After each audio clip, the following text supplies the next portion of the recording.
Voir les femmes s'engager massivement en politique, c'est le vœu des organisations de la société civile au Togo. Dans cette optique, le groupe de travail Femmes, Jeunes, Paix et Sécurité en Afrique de l'Ouest et au Sahel, avec l'appui de UNOWAS, organise à Anéro une session de formation à l'endroit des femmes. Ici à Anéro, il s'agit d'un projet. Le projet intitulé « Promouvoir la participation significative des femmes à la vie politique ». Projet mis en œuvre dans 5 pays pilotes à travers la sous-région, dont le Togo.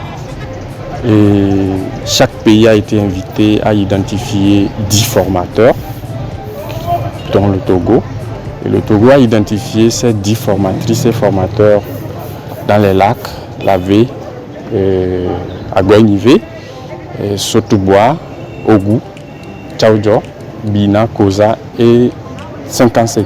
À l'issue de cette formation, les femmes participantes doivent être capables de s'affirmer quand il s'agit d'élections, quand il s'agit de citoyenneté, quand il s'agit de conduire les autres femmes ou les autres citoyens vers des actions devant concourir au développement du pays.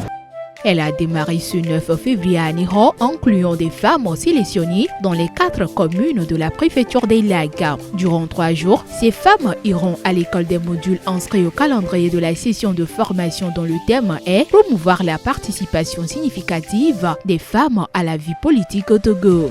Je vais donner tout ce que j'ai eu dans ma formation, la communication et comment est-ce qu'une femme peut rester dans un bureau électoral. Nous allons présenter des images que mes femmes même vont interpréter. Après, on va leur donner les explications. Présentes à la cérémonie d'ouverture, les autorités locales, dont le préfet des Lacs, ont ainsi marqué leur adhésion à cette formation qui se tiendra dans les prochains jours dans d'autres localités du Togo.